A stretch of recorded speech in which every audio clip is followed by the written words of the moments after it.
প্রিয় দর্শক, গ্রিন টিভির এই প্রশ্নোত্তরের আয়োজনে আজকে আমরা কথা বলবো অধ্যাপক আনু মোহাম্মদ স্যারের সাথে, যিনি বাংলাদেশের একজন দীর্ঘ সময়ের শিক্ষক, একজন চিন্তাবিদ এবং মানুষের অধিকার আদায়ের সংগ্রামে যিনি দীর্ঘ সময় ধরে লেগে রয়েছেন সেই ব্যক্তিত্বের সাথে। কেমন আছেন স্যার? আছি। আচ্ছা, শুরুতেই যেটা বলতে চাই যে সিস্টেম বা কাঠামো পরিবর্তনের কথা আপনি সবসময় বলে থাকেন। বর্তমান যে নতুন সরকার এসছে ১ মাসের অল্প কয়েকটা দিন বেশি। আ সিস্টেম বা এই যে কাঠামোর সংস্কারের জায়গায় যেটা জুলাই বিপ্লব পরবর্তী সময়ে মানুষের আকাঙ্ক্ষায় পরিণত হয়েছিল, সেটা কতটুকু দেখতে পাচ্ছেন আপনি? কাঠামোগত পরিবর্তনের জন্য আ রাষ্ট্রের যে সমস্ত স্থায়ী প্রতিষ্ঠান আছে, সেইখানে একটা পরিবর্তন দরকার হয়। আমাদের যেমন ধরেন সরকার তো আসে যায়, কিন্তু স্থায়ী কিছু কাঠামো আছে, যেমন আমলাতন্ত্র, সামরিক, বেসামরিক আমলাতন্ত্র। তারপরে হচ্ছে যারা অর্থনৈতিক নীতি নির্ধারণে গুরুত্বপূর্ণ ভূমিকা পালন করে, বড় ব্যবসায়ী গোষ্ঠী। এবং তৃতীয়ত হচ্ছে আন্তর্জাতিক কিছু সংস্থা, যেমন বিশ্ব ব্যাংক, IMF, ADB, যারা বাংলাদেশে অর্থনৈতিক নীতি নির্ধারণে গুরুত্বপূর্ণ ভূমিকা পালন করে। এই প্রতিষ্ঠানগুলো যদি একই রকম থাকে, আগে যেভাবে ছিল সেভাবেই যদি কাজ করে, তাহলে সরকার পরিবর্তনে তেমন কোনো পরিবর্তন চোখে পড়ে না। কারণ অর্থনৈতিক, রাজনৈতিক, সামাজিক, সাংস্কৃতিক ক্ষেত্রে যে সমস্ত বৈষম্য আছে, কিংবা অনিয়ম আছে, কিংবা বঞ্চনা আছে, সেই সমস্ত বিষয়গুলো পরিবর্তন করতে গেলে কাঠামোগত কিছু জায়গায় পরিবর্তন করতে হয়। সেই পরিবর্তন করতে গেলে স্থায়ী প্রতিষ্ঠানগুলোর ভূমিকার পরিবর্তন দরকার হয়।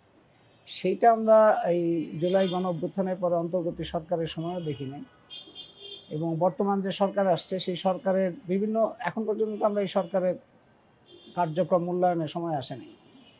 কিন্তু এই সরকারের দিক থেকেও আমরা সেরকম, আমি জানি না এখন তাদের সেটা হলেও আপনি দেখেন যে এই সময়ের মধ্যে বেশ কিছু প্রাতিষ্ঠানিক জায়গায় কিছু পরিবর্তন এসেছে। যদিও আপনি সবসময় বলেন যে আসলে মানুষ পরিবর্তন করে সিস্টেমের পরিবর্তন সম্ভব হবে না। সেটা একদম রাষ্ট্রের ১ম ব্যক্তি থেকে শুরু করে বাকি যে জায়গাগুলো।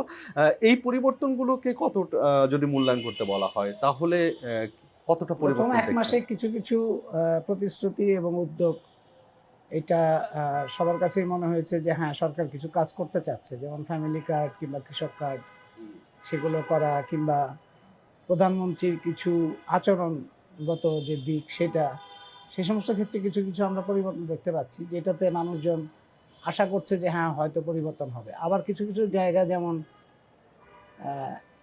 হঠাৎ করে লোকজনকে ধরে নিয়ে যাওয়া, ৭ই মার্চের ভাষণ প্রচার কিংবা একটা স্লোগান দেওয়ার, তো এটা এরকম অপরাধ হইতে পারে না যে তাকে রিমান্ডে নিতে হবে, যেটা অন্তর্বর্তী সরকারের সময় ছিল। সেগুলি কিছু হচ্ছে। তারপরে বাউল গানের আসর, সেটা ভাঙা, এই ঘটনাগুলো কিন্তু এখন পর্যন্ত থামে নাই। তো তার ফলে বৈষম্যবাদী যে সমস্ত গোষ্ঠী আছে সমাজের মধ্যে, বাদী মানে হচ্ছে যারা শ্রেণী বৈষম্য, জাতিগত বৈষম্য, ধর্মীয় বৈষম্য, নারীগত, লিঙ্গীয় বৈষম্য, এগুলির ওপরেই দাঁড়ানো, সেই গোষ্ঠীগুলির দাপট কতটা সরকার নিয়ন্ত্রণ করতে পারবে, এবং আগের সরকারের সময় যে বিচার বহির্ভূত তৎপরতা কিংবা বিচারের বাইরে গিয়ে, যে যেমন গত অন্তর্বর্তী সরকারের সময় বহু মানুষকে মিথ্যা মামলায় কিংবা কোনো রকম বিচার ছাড়া আটক রাখা হয়েছে মাসের পর মাস। তাদের কিন্তু এখন সরকার এখন পর্যন্ত এরকম উদ্যোগ আমরা দেখি নাই যে বিনা বিচারে বিচ্ছিন্ন কয়েকটা ঘটনা ছাড়া এর মধ্যে হয়তো দুজন সাংবাদিকও মুক্তি পেয়েছেন। এগুলির ক্ষেত্রে আমরা এখন পর্যন্ত কোনো পরিবর্তন দেখি নাই। তা আমরা চাই যে, দাবি করব, কিছু কিছু জিনিস সরকারের যে সমস্ত করণীয়, সেগুলোর মধ্যে যেমন প্রথমত, যেমন বিচার যেগুলো চলছিল সেই বিচারগুলো যেমন ঠিকমতো হয়, জুলাই হত্যাকাণ্ডের যে বিচার, সে সমস্ত বিচার যেন ঠিকমতো হয়। অন্তর্বর্তী সরকারের সময় বেশ কিছু চুক্তি করা হয়েছে, সেগুলি খুবই বাংলাদেশের জন্য খুবই বিপজ্জনক, ঝুঁকিপূর্ণ। সেই সমস্ত চুক্তি থেকে বের হয়ে আসার রাস্তা তৈরি করতে হবে। তারপরে যে বৈষম্যবাদী যে সমস্ত তৎপরতা আছে, সেগুলিকে দমন করার চেষ্টা করতে। শিক্ষা প্রতিষ্ঠান একটা বড় জায়গা, শিক্ষা প্রতিষ্ঠান, শিক্ষা ব্যবস্থা, এটা হাসিনা সরকারের সময় সেটা একটা ধস নেমেছিল। অন্তর্বর্তী সরকারের সময় শিক্ষা প্রতিষ্ঠানগুলোতে এমন ধরনের নিয়োগ দেওয়া হয়েছে, যেটা খুবই শিক্ষা প্রতিষ্ঠানের জন্য আরও বেশি বিপজ্জনক হয়েছে। খুব সম্প্রতি কিন্তু আমরা দেখেছি যে কয়েকটি পাবলিক বিশ্ববিদ্যালয়ের ভিসি পরিবর্তন নিয়েও কথা উঠেছে এবং সেখানে আপনি মন্তব্যও করেছেন। এটাকে কিভাবে দেখছেন? এই পরিবর্তন কি কাঙ্ক্ষিত পরিবর্তন সাধারণ মানুষের? আসলে প্রতিষ্ঠানগুলোর মধ্যে ভিসি উপাচার্য, পাবলিক বিশ্ববিদ্যালয়ের জন্য উপাচার্য হচ্ছে কেন্দ্রীয় ব্যক্তি। তো আগের সরকারের সময় আমরা যেটা দেখেছি যে তারা সবসময় চাইতো দলীয় আনুগত্যটা তাদের কাছে প্রধান ছিল, আর যোগ্যতার চাইতে দলীয় আনুগত্যটা। দলীয় আনুগত্য যদি একজন ভিসির প্রধান যোগ্যতা হয়, তাহলে সেই ভিসি কি করবে? সে তো তার অন্য কাজ নাই, সে তো আনুগত্যটাই প্রকাশ করবে। তার ফলে যেটা হয়, আগেও আমরা দেখেছি যে বিশ্ববিদ্যালয়গুলিতে অনিয়ম হয়েছে অনেক বেশি, এবং সরকারি ছাত্র সংগঠনের সন্ত্রাস আমরা দেখেছি। তারপরে অন্যান্য নিয়োগ, যেটা শিক্ষক নিয়োগ, তো একটা বিশ্ববিদ্যালয়ে শিক্ষক নিয়োগ যদি ভুল হয়, তাহলে এটা প্রায় 40 বছর পর্যন্ত একটা ভুল আমরা শিক্ষার মধ্যে যাব। সেই জন্য শিক্ষক নিয়োগ খুব গুরুত্বপূর্ণ। তো উপাচার্য যদি ভুল হয়, তাহলে শিক্ষক নিয়োগের ক্ষেত্রেও সেটা একটা প্রভাব পড়ে। তো সেই সমস্ত ক্ষেত্রে একটা প্রাতিষ্ঠানিক প্রক্রিয়া দাঁড় করানোর দরকার ছিল। সেই প্রাতিষ্ঠানিক প্রক্রিয়া দাঁড় করানোর ব্যাপারে আমরা সরকারি উদ্যোগ এখনও দেখিনি। শিক্ষাক্ষেত্রে কী ধরনের পরিবর্তন আনা হবে সেটাও আমরা দেখিনি। শিক্ষামন্ত্রী এখন পর্যন্ত যেটা তার কথাবার্তা থেকে মনে হচ্ছে যে তিনি কনফিডেন্টলি কিছু নিয়োগ দিয়েছেন, কিন্তু নিয়োগ এইভাবে ব্যক্তিগতভাবে দলীয় আনুগত্য দেখে নিয়োগ দিলে তো হবে না। তার একটা প্রাতিষ্ঠানিক প্রক্রিয়া লাগবে এবং যোগ্যতা যাচাই বাছাই একটা প্রক্রিয়া, প্রাতিষ্ঠানিক প্রক্রিয়া তো আছেও, সেটা স্বায়ত্তশাসিত এখন পর্যন্ত প্রতিষ্ঠান হিসেবে। অনুসরণ করা হয়নি। এটা হুট যেমন শিক্ষামন্ত্রী একটা কথা বলেছেন যে উপাচার্য নিয়োগে যে দলীয় পরিচয়, অসুবিধা কি? দলীয় একটা দলের সমর্থক হলে তো সেটা অযোগ্য না। এটা আমিও মনে করি যে একজন দলের সদস্য হলে যে অযোগ্য হবে তা না, কিন্তু দলীয় আনুগত্য যেন প্রধান পরিচয় না হয়, প্রধান যোগ্যতা যেন দলীয় আনুগত্য না হয়। প্রধান পরিচয়, প্রধান যোগ্যতা হতে হবে তার শিক্ষক হিসেবে, গবেষক হিসেবে এবং প্রতিষ্ঠান পরিচালনার ক্ষেত্রে তার কতটা শিক্ষামুখী তৎপরতা আছে। যেমন একজন উপাচার্যের কথা জানি, যার বিরুদ্ধে নকলের অভিযোগ ছিল, তাকে নিয়োগ দিয়েছিল অন্তর্বর্তী সরকার। তারপরে সেটা নিয়ে প্রতিবাদ হওয়ার ফলে অন্তর্বর্তী সরকারের সময় ওখান থেকে তাকে অপসারণ করা হয়। তারপরে আবার তাকে আবার নিয়োগ দেওয়া হয়েছে। এগুলো লক্ষণ হিসেবে খুব ভালো নয়। আপনার কি মনে হয় যে একটি অন্তর্ভুক্তিমূলক সমাজ গঠনে বা বৈষম্যহীন বাংলাদেশ গঠনে মানে শিক্ষা ব্যবস্থায় একটা পরিবর্তন আনতে হবে এবং সেই পরিবর্তনগুলো অনেকগুলো স্টেক হোল্ডারের সাথে আলোচনার সাপেক্ষে হওয়া উচিত? সেখানে সরকার এখনো শিক্ষা ক্ষেত্রটা হচ্ছে আমাদের সমাজের মধ্যে যে ভয়ঙ্কর রকম বৈষম্য আছে, সেটার একটা প্রতিফলন আমরা শিক্ষা ক্ষেত্রে পাই। বেশি টাকা হলে ভালো স্কুল, কম টাকা হলে ভাঙাচোরা স্কুল, তারপরে আবার সরকারি, বেসরকারি, মাদ্রাসা, সাধারণ শিক্ষা, তারপরে আবার ইংলিশ মিডিয়াম, বাংলা মিডিয়াম, এই যে এত ধরনের বহু দ্বিধাবিভক্তি রয়েছে। এক মাদ্রাসার মধ্যে আবার বহু ধরনের মাদ্রাসা আছে। এই যে এত ধরনের বৈষম্য, সেটা তো সমাজের বৈষম্যের প্রতিফলন। এই বৈষম্য থেকে বের হওয়ার জন্য শিক্ষা ক্ষেত্রে একটা বড় ধরনের পরিবর্তন মানে কি? বড় ধরনের পরিবর্তন হচ্ছে যখনই শিক্ষাকে কেনাবেচার সামগ্রীতে পরিণত করা হবে, যখনই শিক্ষাটা ব্যবসার বিষয়ে পরিণত হবে। এখন যেমন শিক্ষা হচ্ছে বিরাট একটা ব্যবসা বাণিজ্য, মুনাফা করার জায়গা, এবং সেখানে যে কোচিং সেন্টার বলেন, টিউশনি বলেন, এবং শিক্ষাক্ষেত্রে বিভিন্ন ধরনের প্রাইভেট এবং কমার্শিয়াল যে বিভিন্ন ধরনের উদ্যোগগুলো, সেগুলো তো একটা বৈষম্যহীন সমাজের প্রতিফলন হতে পারে না। সেই জন্য রাষ্ট্রের উদ্যোগে একই রকম শিক্ষা সকল মানুষ, সকল নাগরিক একই রকম শিক্ষা পাবে, এইটা তার আর্থিক অবস্থা যাই থাকুক না কেন, সে একই রকম শিক্ষা পাবে। এবং শিক্ষা প্রতিষ্ঠানগুলো যাতে পরিচালিত হয় শুধুমাত্র শিক্ষা এবং জ্ঞান বিজ্ঞান চর্চার জন্য, তার জন্য প্রয়োজনীয় সম্পদ সেখানে দেওয়া হবে এবং রাষ্ট্র সেটার দায়িত্ব গ্রহণ করবে। এইটা নিশ্চয়তা ছাড়া শিক্ষা খাতে বৈষম্য দূর করা যাবে। সেই জায়গাটা পৌঁছানো বাংলাদেশের মতো একটা দেশের জন্য কত বড় চ্যালেঞ্জ বলে মনে করেন? আমার মনে হয় না এটা কোনো সমস্যা, কারণ আন্তর্জাতিকভাবে বলা হয় যে শিক্ষাক্ষেত্রে ন্যূনতম জিডিপির 6% ব্যয় করতে হবে। বাংলাদেশে এটা ব্যয় করা হয় 2%-রও কম। এটা কিন্তু শতাংশ বলছে, তার মানে এটা কেউ বলতে পারবে না যে আমার টাকা নাই। টাকা নাই না, এটা হচ্ছে শতাংশ। জিডিপি পরিকল্পনার অংশ হতে হবে। শতাংশ মানে হচ্ছে আমি 100 টাকা যদি থাকে তার 6 টাকা। তো জিডিপি যাই থাকুক না কেন তার 6 ভাগ, শতকরা 6 ভাগ। তার মানে হচ্ছে এখন যে ব্যয়টা হয় শিক্ষা খাতে, তার থেকে 3 গুণেরও বেশি বাড়ানোর সুযোগটা আন্তর্জাতিকভাবে যে নিয়ম কানুন আছে সেই অনুযায়ী সম্ভব। এটা যদি হয় তাহলে আপনি চিন্তা করেন যে যদি এই ব্যয়টা বৃদ্ধি পায়, এবং এটা একবারে হয়তো সম্ভব হবে না, ধাপে ধাপে করতে হবে, তাহলে সারা দেশে স্কুল প্রতিষ্ঠা করা, বোর্ডিং সহ, মানে এই যে ছেলে মানে মেয়েরা সকল শিক্ষা প্রতিষ্ঠানের সমমানের সমমানের, শিক্ষা তাহলে ব্যবস্থা শিক্ষকদের থাকতে হবে। বেতন, শিক্ষকদের প্রশিক্ষণ এবং শিক্ষা প্রতিষ্ঠান তৈরি করা, এটার জন্য একটা বড় ধরনের উদ্যোগ রাষ্ট্রের দরকার হবে। এবং এই সরকার বর্তমান এই এখন যে সরকার আছে ক্ষমতায় নতুন এসছে, এই সরকার যদি কোনো ধরনের ন্যূনতম পরিবর্তন করতে চায় এবং সেটার ব্যাপারে আন্তরিক থাকে, তাহলে শিক্ষাক্ষেত্রে এই পরিবর্তনটা হচ্ছে একেবারেই মৌলিক। এই পরিবর্তনটা একটা সিগন্যাল দিতে পারে, একটা একটা একটা একটা নির্দেশনা দিতে পারে যে হ্যাঁ, এই সরকার আসলেই পরিবর্তন করতে চাচ্ছে।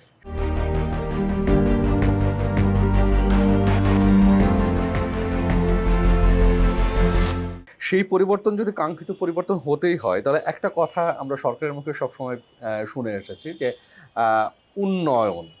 আপনি আপনি এই কথাটা বলেন, উন্নয়ন মানে জিডিপির বৃদ্ধি না, নয়, মানুষের জীবনমানের উন্নয়ন এবং ক্রয় ক্ষমতা মধ্যে রাখা। সেই জায়গায় বাংলাদেশের বর্তমান যে অর্থনৈতিক অবস্থা, সেখানে এই নতুন সরকারের জন্য চ্যালেঞ্জ কতটা দেখছেন? আমি মনে করি যে চ্যালেঞ্জটা, সরকার যদি যে সমস্ত সরকারের মধ্যে কয়েক ধরনের ধারা আছে, একটা তো আছে জনগণ, আপনি ধরেন কৃষক, শ্রমিক, ইনফর্মাল সেক্টরে কাজ করে, মধ্যবিত্ত, নিম্ন মধ্যবিত্ত, তারাই হচ্ছে শতকরা 90%। এবং আপনি জিডিপির মধ্যে যদি ভাগটা দেখেন, দেখবেন যে শতকরা উপরের যে আয়ের যে 10 ভাগ, তাদের আয়টা বেড়েছে গত 2 দশকে। বাকির যে 90 ভাগ, সেই 90 ভাগের আয় বাড়ে নাই, এবং নিচের যে 50 ভাগ, তাদের আপেক্ষিক আয়টা কমেছে। এবং যদি আমরা অন্তর্বর্তীকালীন সরকারের এই পিরিয়ডটা দেখি, সেখানেও কিন্তু এই সেখানে অন্তর্বর্তী সরকারের সময় কোনো ধরনের পরিবর্তনই হয়নি, মানে আগের সরকারে যা যা ছিল সেই ধারাটাই অব্যাহত থেকেছে। তার ফলে সরকারের সামনে এখন তারা যে জনগণকে গুরুত্ব দেবে, জনগণকে অগ্রাধিকার দেবে, তাদের শিক্ষা, তাদের চিকিৎসা, তাদের নিরাপত্তা, কৃষকদের নিরাপত্তা, শ্রমিকদের নিরাপত্তা, সেটা দেবে, নাকি কর্পোরেট ইন্টারেস্ট যাদেরকে আছে, যারা এখানে দেশি বিদেশি বিভিন্ন স্বার্থ গোষ্ঠী, যারা গত সরকারের সময়, হাসিনা সরকারের সময় কিংবা তারও আগে এবং অন্তর্বর্তী সরকারের সময় যাদের স্বার্থটাই প্রধান দেখা হয়েছে, সেটা দেখবে কিনা, এইটা এই এই এই সিদ্ধান্তের উপরে নির্ভর করে যে সরকার কোন দিকে যাবে। সরকার কি লবিস্টদের দ্বারা পরিচালিত হবে, নাকি সরকার জনগণের স্বার্থ দ্বারা পরিচালিত হবে, সেটার উপরে নির্ভর করে। তো চ্যালেঞ্জটা হচ্ছে সরকারের নিজের কাছে, যে সরকার কোন দিকে যাবে, কারা তার কাছে গুরুত্বপূর্ণ। কিন্তু সেখানে একটা প্রশ্ন থেকেই যায় যে গত বেশ কয়েকটা বছর যদি চিন্তা করি, যে 15-20 বছরের চিন্তা, যে লুটপাটের অর্থনীতি বলে একটা শব্দ প্রচলিত রয়েছে, সেটা লাগাম টেনে ধরা এই সরকার সেই পথে হাঁটতে গেলে কি কি বাধার মুখে পড়তে পারে? একটা ধরেন শেখ হাসিনা সরকারের সময় যেটা হয়েছিল, শেখ হাসিনা সরকার 2008 সালে নির্বাচিত হয়েছে এবং ভালো ভোটে নির্বাচিত হয়েছে। 2014 থেকে শেখ হাসিনা সরকার কিন্তু আর নির্বাচিত ছিল না। সে নির্বাচন হয়েছে 2014, 2018, 2024, কিন্তু ওগুলিকে নির্বাচন বলা যায় না। তার মানে অনির্বাচিতভাবে তারা ক্ষমতায় থেকেছে। এবং অনির্বাচিতভাবে কেউ যদি, কোনো সরকার যদি ক্ষমতায় থাকতে চায়, তাহলে তার তো একটা সমর্থক গোষ্ঠী তৈরি করতে হয়। তাকে বিশেষ সুবিধা দিতে হয়েছে আমলাদের, সামরিক বাহিনীকে, পুলিশকে, তার বিশেষ সুবিধা দিতে হয়েছে বিদেশি বিভিন্ন কোম্পানিকে, তার বিশেষ সুবিধা দিতে হয়েছে দেশের বড় বড় ব্যবসায়ীদের, এবং বিশেষ সুবিধা দিতে হয়েছে ইসলামপন্থী বিভিন্ন গ্রুপগুলোকে। তার মানে আপনি যদি জনগণের ভোটে নির্বাচিত হন এবং জনগণের উপরে যদি আস্থা থাকে, জনগণের প্রতিনিধি যদি আপনি হন, তাহলে তো আপনার এরকম বিভিন্ন গোষ্ঠীকে খুশি করার কোনো দরকার নেই।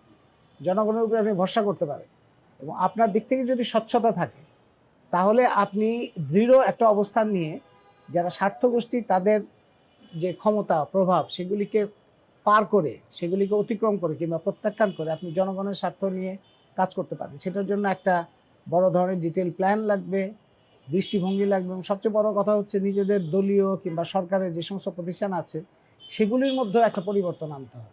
সেক্ষেত্রে বাংলাদেশের বুদ্ধিজীবী সম্প্রদায় নিয়ে আপনি আসলে কি বলবেন? বুদ্ধিজীবীরা কি অনেক বেশি ক্ষমতার কাছাকাছি থাকতে পছন্দ করছেন বর্তমান সময়ে? বুদ্ধিভিত্তিক জগতে তো একটা বড় ধরনের ধস আমরা দেখেছি। আমরা হাসিনা সরকারের সময় দেখেছি যে বুদ্ধিভিত্তিক জগতে এরকম একটা ধস নামলো, এবং খুবই একটা দুঃখের বিষয় যে বিশ্ববিদ্যালয়ের শিক্ষকদের ক্ষেত্রেও দেখা গেল যে একটা বিশাল সংখ্যক শিক্ষক, তারা কোনো রকম, মানে শিক্ষক কিংবা বুদ্ধিজীবী মানে হচ্ছে যে একটা ক্রিটিক্যাল থিঙ্কিং বলে একটা কথা আছে, একটা প্রশ্ন তোলা, পর্যালোচনা করা কিংবা সরকারের ভুল হলে সেগুলিকে ধরিয়ে দেওয়া, অন্যায়ের বিরুদ্ধে অবস্থান গ্রহণ করা, এটা না হলে তো ঠিক বুদ্ধিভিত্তিক জগতের ভূমিকা পালন করা হয় না। কিন্তু আমরা দেখেছি যে বুদ্ধিভিত্তিক জগতের একটা বড় অংশ, লেখক, শিল্পী, বিশ্ববিদ্যালয়ের শিক্ষক, তারা সরকারের আনুগত্য মানে বিভিন্ন লোভে কিংবা লাভের জন্য তারা এইরকম একটা অবস্থান নিয়েছিল। এই ধসটা বাংলাদেশের জন্য দীর্ঘমেয়াদে বড় ক্ষতিকর হয়েছে। অন্তর্বর্তী সরকারের সময় এটার একটা পরিবর্তন হতে পারত, সেটা হয় নাই। কারণ অন্তর্বর্তী সরকারের সময় আমরা দেখলাম যে আরেকটা গোষ্ঠী ঠিক একই রকম রাস্তা ধরল। এখন এই সরকারের সময়, নির্বাচিত সরকারের সময় যদি এরকম হয় যে ওই ধারাবাহিকতাটাই চলে, সেটা বাংলাদেশের জন্য খুব বিপদের কারণ হবে। বুদ্ধিজীবী সম্প্রদায়ের পাশাপাশি আরেকটা বিষয় চলে আসে, বাংলাদেশের গণমাধ্যম। গণমাধ্যমের ভূমিকাকে আপনি কোন চোখে দেখছেন, এবং গণমাধ্যমকে যদি সংস্কার করতে হয় সেই সংস্কারটা আসলে কোন ধরনের সংস্কার প্রত্যাশা করেন? মিডিয়ার ভূমিকা তো একটা গুরুত্বপূর্ণ। আন্তর্জাতিকভাবে আমরা জানি যে মিডিয়ার মালিকানা হচ্ছে একটা বড় বিষয়। মিডিয়ার মালিকানাটা কার হাতে, এবং মিডিয়ার মালিকানা এবং রাষ্ট্রের ক্ষমতা, এই দুইটা যদি একই সাথে চলতে থাকে, তাহলে কি অবস্থা আমরা আন্তর্জাতিকভাবেও দেখি যে মার্কিন যুক্তরাষ্ট্র যা খুশি তাই করছে, এবং সেখানে কিছু কিছু বড় বড় মিডিয়া দেখা যাচ্ছে তাকে সাপোর্ট দিচ্ছে। এটা একটা অসম্ভব যে খুবই নামি দামি সব মিডিয়া আপাত দৃষ্টি, যেগুলো বিশ্বতে সবার মধ্যেই জনপ্রিয়তা রয়েছে, সেই তারাই ওই ভূমিকা পালন। তো একটা দেশের ক্ষেত্রেও মিডিয়াগুলো একটা হচ্ছে মালিকানা, আর একটা হচ্ছে মিডিয়াতে যারা কাজ করে তাদের কাজ করার সুযোগ কিংবা তাদের স্বাধীনতা, এবং আরেকটা হচ্ছে যে মিডিয়ার যে কাজগুলো করবে সেটার মধ্যে একটা জবাবদিহি থাকা। এই বিষয়গুলো নিশ্চিত করতে গেলে মিডিয়ার অতটুকু নিশ্চয়তা পেতে হবে যে সরকার একটা জবাবদিহির মধ্যে সরকার থাকবে, মিডিয়াও থাকবে, কিন্তু শুধুমাত্র একটা সংবাদ প্রচার কিংবা মত প্রকাশের জন্য কেউ বাধাগ্রস্ত হবে না। এটা ব্যক্তি থেকে শুরু করে মিডিয়া পর্যন্ত মত প্রকাশ কিংবা সংবাদ প্রকাশ কিংবা একটা বিষয়, সেটার মধ্যে সত্য যাচাই করার একটা প্রক্রিয়া থাকতে পারে। অন্তর্বর্তী সরকারের সময়ে গণমাধ্যম কমিশন যে রিপোর্টটা করেছিল, তারা যে প্রস্তাব দিয়েছে বিভিন্ন, আমি মনে করি যে সেটা একটা গুরুত্বপূর্ণ কাজ হয়েছে, কিন্তু সেটা কার্যকর হয়নি। সেটার বাস্তবায়ন এই সরকার সেটা বাস্তবায়ন করলে আমার ধারণা যে অনেকখানি সেটা, যেমন বাংলাদেশ টেলিভিশন হচ্ছে বাংলাদেশের মানুষের করের টাকা চলে, কিন্তু বাংলাদেশ টেলিভিশন বাংলাদেশের মানুষের প্রতিনিধিত্ব করে না, সরকারের প্রতিনিধিত্ব করে। মানে সরকারের একটা প্রশংসা, ওই যে আগে এরশাদের সময় এটা কথাই হয়েছিল যে এটা হচ্ছে সাহেব বিবি গোলামের বাক্স, এরকম একটা কথা হয়েছিল। তো এইটা তো থাকা চলবে না। এইটা পরে এই এরশাদের পরেও এই একই অবস্থা ছিল, এবং এইটা থেকে এখন এটা থেকে যদি না বেরোনো যায় তাহলে তো মিডিয়া বেরোনোর পথটা কোথায়? আপনি কিছুক্ষণ আগে আপনার কথাতেই বলছিলেন যে বিশ্বের নামি দামি গণমাধ্যম যখন আসলে তাদের তাবেদারি করে, তখন তৃতীয় বিশ্বের দেশ যদি বাংলাদেশকে ধরি, এইটা বের হওয়ার আসলে রাস্তা কোথায়? এটা সরকারের উপর অনেকখানি নির্ভর করে, সরকার কতটা কনফিডেন্ট, সরকারের সদিচ্ছা। সদিচ্ছা মানে কি, সরকার কতটা নিজের কাজের ব্যাপারে আস্থাশীল। সরকারের মধ্যে যদি এরকম থাকে যে তার সারাক্ষণই একটা সরকারের লোকজনের মধ্যে অন্যায়, অনিয়ম, স্বজনপ্রীতি, এই সমস্ত কিংবা দুর্নীতি এগুলির মধ্যে আছে, সেগুলি প্রকাশ হলে তারা ভীতিগ্রস্ত হচ্ছে এবং তাদের ভয় কাটানোর জন্য তারা আবার মিডিয়াকে নিয়ন্ত্রণ করার চেষ্টা করছে, এই পরিস্থিতিটা আমরা দেখে আসছি বছরের পর বছর। সেটা বের হওয়ার সাহসটা এই সরকার দেখাতে পারে কিনা, সেটা হচ্ছে একটা পরীক্ষা। এই যে নতুন যে সরকার পেয়েছে, একটা দীর্ঘ সময়ের পরে একটা নির্বাচন, সেই নির্বাচনের মধ্যে দিয়ে একটা সরকার ব্যবস্থা, এবং সেখানে আমরা সরকারি দল দেখতে পাচ্ছি, বিরোধী দল দেখতে পাচ্ছি, মানে সরকারি দল বিরোধী দলের এর মধ্যে সংসদ অধিবেশনও বসেছে। সবকিছু মিলিয়ে আপনি আগামী বাংলাদেশের জন্য কতটা সুস্থির রাজনীতির স্বপ্ন দেখতে পাচ্ছেন? এইটা এখন পর্যন্ত খুব আশাবাদী হওয়া কঠিন। বিরোধী দলে যারা আছে তাদের মধ্যে ধরেন জামাতে ইসলামী একটা দল বেশ বড় আকারে আছে।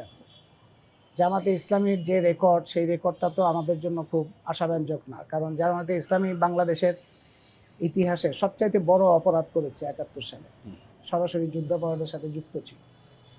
এখন যারা জামাতে ইসলাম করে তারা হয়তো ৭১ সালে ছিল না, কিন্তু তারা ৭১ সালের যে তাদের যে অপরাধ সেটা যদি তারা গ্রহণ করে এবং সেটাকে যদি তারা বহন করতে থাকে, মানে দল হিসেবে তো সেটার দল হিসেবে তারা যদি সেখান থেকে সেটাকে প্রত্যাখ্যান না করে, তাদেরকে জামাতে ইসলামের ৭১-এর ভূমিকা প্রত্যাখ্যান করতে হবে এবং বৈষম্যবাদী রাজনীতি থেকে তার বের হইতে হবে। এটা যদি না হয়, এরকম একটা দল যদি সংসদে বড় আকারে থাকে, তাহলে এটা সামগ্রিকভাবে বৈষম্যহীন বাংলাদেশের যে যাত্রা, সেই যাত্রাপথটা খুব সহজ হওয়ার কঠিন। আপনার কি মনে হয় যে বাংলাদেশের যে ডানপন্থা রাজনীতির যে প্রসার এবং প্রচার, সেটা সেখানে বামপন্থা রাজনীতি অনেকটাই ফেল করেছে? এই যে ডানপন্থা দক্ষিণপন্থার প্রসারের পেছনে অনেকগুলো কারণ আছে। তার মধ্যে একটা কারণ হচ্ছে যে আন্তর্জাতিক ইসলাম বিদ্বেষ প্রচার, কিংবা এই যে বিভিন্ন জায়গায় তারা ইরাক থেকে শুরু করে সর্বশেষ ইরান পর্যন্ত যেভাবে তারা আক্রমণ আগ্রাসন চালাচ্ছে, সেটার একটা প্রতিক্রিয়া আছে সারা বিশ্বে। 2 নম্বর হচ্ছে যে বাংলাদেশে আওয়ামী লীগ এবং বিএনপি তারা এইদেরকে বিভিন্নভাবে ব্যবহার করছে। তো এরা এরা এই পৃষ্ঠপোষকতার মধ্যে দিয়ে কিন্তু তারা বড় হয়েছে। আর তৃতীয়ত হচ্ছে যে এই যে বামপন্থার যে রাজনীতি, শ্রেণীভিত্তিক রাজনীতি কিংবা একটা বৈষম্যহীন বাংলাদেশের রাজনীতি, সেই রাজনীতিটা বিভিন্ন কারণে দুর্বল হয়ে যাওয়া, এটা আরেকটা কারণ। একটা স্ববিরোধী পরিস্থিতি, সেটা হচ্ছে সমাজের মধ্যে বৈষম্যহীন বাংলাদেশের যে আকাঙ্ক্ষা,